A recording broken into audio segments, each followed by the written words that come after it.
উজিরপুর গ্রামের কথা। বৈশাখী আর ঋতু নামে দুটি বোন ছিল। বড় বোনটার নাম হলো বৈশাখী আর ছোট বোনটার নাম ঋতু। দুটি বোনের মন ছিল আলাদা আলাদা, আকাশ পাতালের সমান। ঋতুর মনটা ছিল খুব সরল আর বৈশাখীর মনটা ছিল খুব লোভী। কলেজ শেষ হওয়ার পর বাবা মা বিয়ের প্রস্তাব নেয়, কারণ বৈশাখী বড় ছিল তাই বৈশাখীর বিয়ের প্রস্তাব প্রথমে নেয়। একদিন বাড়িতে বৈশাখী আর ঋতু বাবা মার কাছে বসে থাকে। বৈশাখী মা, তোমার জন্য আমি একটা ছেলে দেখেছি। এই দেখো ছেলের ছবি।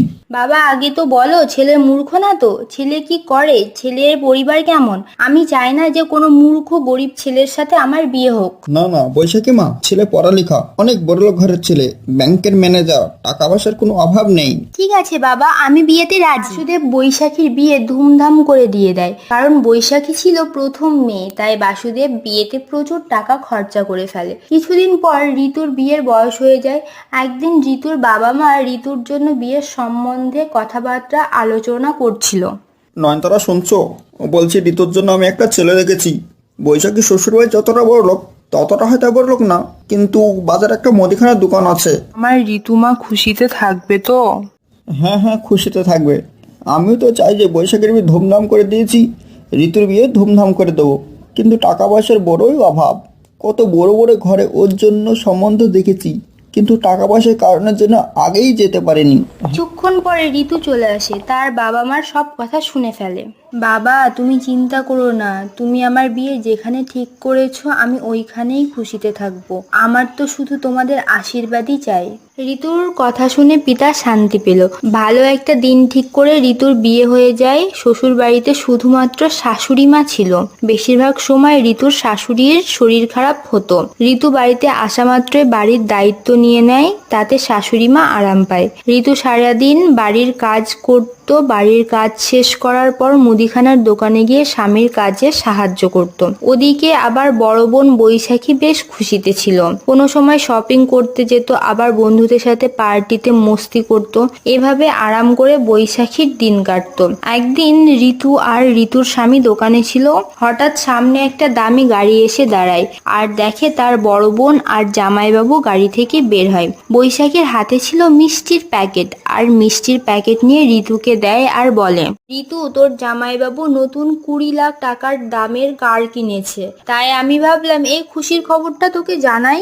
বৈশাখী ঋতুকে জ্বালানোর জন্য এসেছিল। সরল সহজ ঋতু সেটা বুঝতে পারেনি। ঋতুর স্বামী তারক সেটা বুঝতে পারে। ঋতুর জামাইবাবু আর বড় বোন ওখান থেকে চলে যাওয়ার পর তারক বলে, তোমার বড় বোন এখানে খুশির খবর দিতে আসেনি, বরং আমাদের জ্বলানোর জন্য এসেছিল। তোমার বড় বোন জানে যে আমি কোনোদিন কার কিনতে পারবো না, তাই নতুন কার কিনে আমাদের দেখানোর জন্য এসেছিল। সেটা আমি জানি না। না গো, তুমি ভুল ভাবছো। ওরা আমাদের কেন জ্বালানোর জন্য আসবে? না, তুমি বুঝতে পারছো না। ও স্বামী বড় ব্যাংকের ম্যানেজার। ওরা জানে যে আমি সাধারণ একটা মুদিখানার দোকানদার, আমি কোনোদিনই কার কিনতে পারবো না। কে বলেছে তুমি কোনোদিন কার কিনতে পারবে না? তুমি অবশ্যই কার কিনতে পারবে। আরে, বৈশাখীর স্বামী তো ব্যাংকে কাজ করে, এক হিসেবে ব্যাংকের কর্মচারী। ওকে ব্যাংকের হিসেবে কাজ করতে হয়, আর এখানে তুমি তোমার হিসেবে কাজ করতে পারবে। তুমি নিজেই এখানকার মালিক, আর আমি তো তোমার সাথেই আছি। তোমাকে আমি সব দিক দিয়ে সাহায্য করব। দেখবে তুমি কিছুদিনের ভিতরে একটা কার না 10টা কার কিনতে পারবে। তারক সব চিন্তা ছেড়ে দিয়ে কঠোর পরিশ্রম করতে লাগলো। প্রতিদিন সকাল 7টার সময় দোকান খুলতো, সারাদিন দোকানেই থাকতো। ঋতু বাড়ির কাজ ছেড়ে তারককে সাহায্য করার জন্য দুপুরবেলার দিকে একবার আসতো। রাত 10টার সময় দোকান বন্ধ করতো।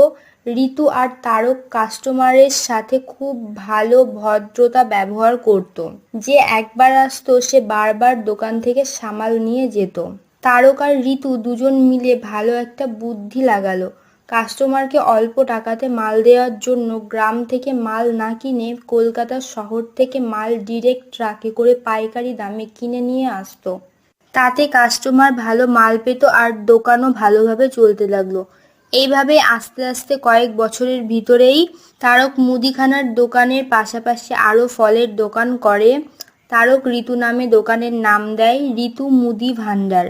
তারক আর ঋতু যখন দেখলো প্রচুর টাকা লাভ হচ্ছে, তখন শহরের 8-10টা দোকান করে আর কর্মচারী রেখে দেয়। বড় বড় দালালদের সাথে হাত মেলায়।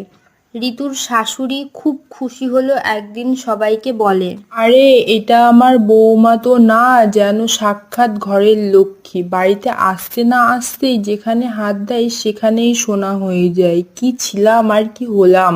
একদিন তারক নতুন কার নিয়ে বাড়িতে আসে। আরে আবার তুমি নতুন কার কিনে নিয়ে এসেছো?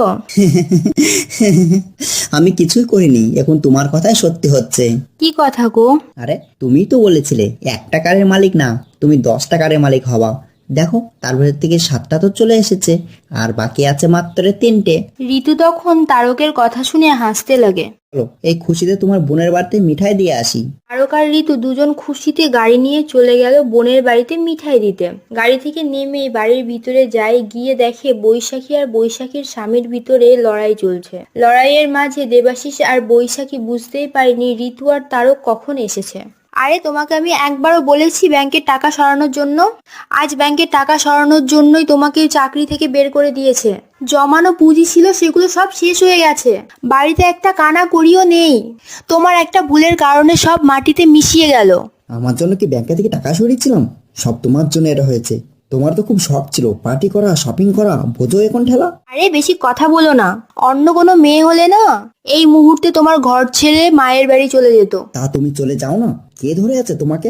যাও এই মুহূর্তে বেরিয়ে চলে যাও। তুমি তো জানোই যে আমার মায়ের বাড়ির অবস্থা ভালো না, তার জন্য তুমি নিজেকে বাঘ ভাবছো, তাই না?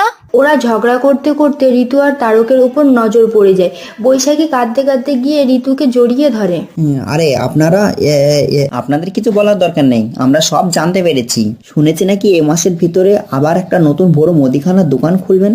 আপনারা যদি আমাকে ওখানকার কর্মচারী হিসাবে আমাকে নিতেন তাহলে খুব উপকার হতো।